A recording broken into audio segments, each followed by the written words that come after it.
महाविकास आघाडीचे बीड लोकसभा उमेदवार बजरंग सोनवणे यांनी राज्य निवडणूक आयोगाला आज एक पत्र दिलेलं आहे आणि त्यांनी बीड जिल्ह्यामधील काही अधिकाऱ्यांना मतमोजणी प्रक्रियेमध्ये त्यांचा सहभाग असू नये या स्वरूपाची मागणी केलेली आहे।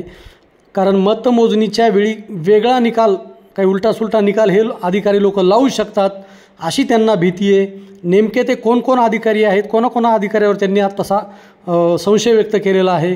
अधिकारी कोणते आहेत, त्यांचं नाव काय आहे, नेमकं ते काय म्हणाले आहेत याविषयी आपण सविस्तरपणे बजरंग सोनवणे यांच्याकडून जाणून घेऊया। नेमकं ते काय म्हणतायत।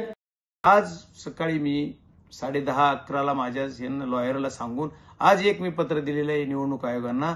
असं त्याच्यात मागणी केलेली की या कलेक्टर या जिल्ह्यातले आहेत, त्याच्यानंतर हे जी तहसीलदार आहेत या जिल्ह्यातले आहेत, सन्माननीय व्यंकटेश मुंडे नावाचे, आणि एवढंच नाही तर दहेपळ नावाचे पोलीस इन्स्पेक्टर पण इथलेच आहेत। बांगर नावाच्या ज्यांनी गेवराईमध्ये दहशत निर्माण केली मतदाना दिवशी, जाणीवपूर्वक शांततेत मतदान चालू असताना बांगर नावाच्या अधिकाऱ्याने दहशत निर्माण करून लोकांना मारलं, लाठीचार्ज। कुणी अधिकार दिला त्यांना, काय कारण होतं लाठीचार्ज करायचं तर काहीच नाहीये। तरी अशा पद्धतीचे हे जे अधिकारी आहेत, हे असे विविध अधिकारी जे आहेत, हे अधिकारी जर मतमोजणीच्या प्रक्रियेत जर मध्ये राहिले तर जाणीवपूर्वक काहीतरी घटना घडवतील आणि निकाल उलटा सुलटा सुद्धा करू शकतात। यांना कुठलंही वचक नाहीये। हे कुणाच्या तरी प्रेशरमध्ये येऊन, म्हणण्यापैकी सत्ताधाराच्या प्रेशरमध्ये येऊन हे काम करतायत।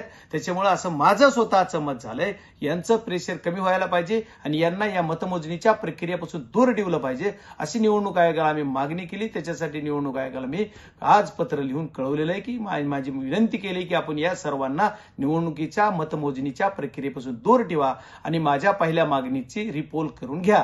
असं जर नाही झालं तर लोकशाहीवरला, या बीड जिल्ह्यातील नव्हे तर महाराष्ट्रातील नव्हे तर देशातल्या सर्व जनतेचा लोकशाहीवरला विश्वास उडेल। खूप खूप धन्यवाद।